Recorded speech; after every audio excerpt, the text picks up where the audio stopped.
If you're using an Android device, an attacker may be able to compromise it with a malicious web page. Let's see an example of that. Let me take a minute and explain the setup here. On this screen, we see the terminal of the attacker's computer. The attacker has set up their computer to host a simple web server. That web server, upon receiving a request, will deliver a web page hosting several malicious files. The effect of these files will be to place an implant on the victim device, which gives the attacker access. Here, I'm showing the screen of an Android device, which will represent the victim in this scenario.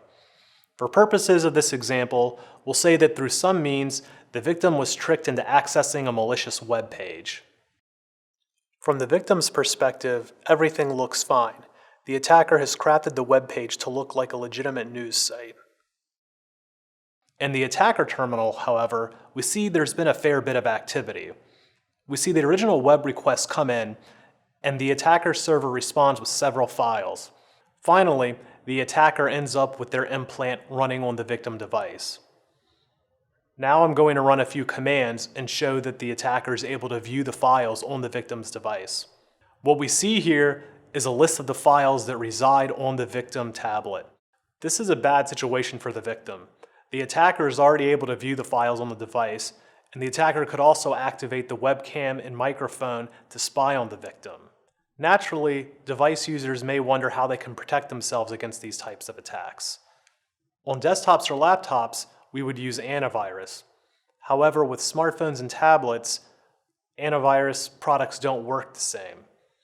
In other words, they are not able to view the network traffic, and they are unable to guard against these types of attacks. To address this problem, we've developed APE. APE is an app that runs on smartphones and tablets and examines all Internet Protocol version 4 traffic entering and leaving the device. Each packet is compared to a rule set which defines malicious behavior.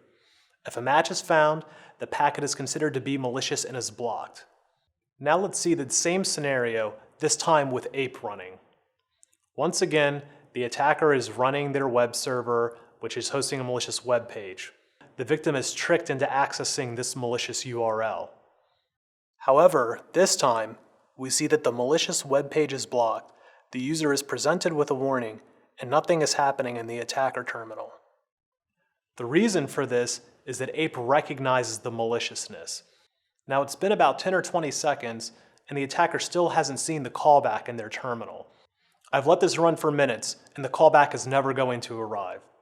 The reason is that APE recognizes the maliciousness in these packets and blocks them. This is how APE is able to provide next-generation network protection for your Android device.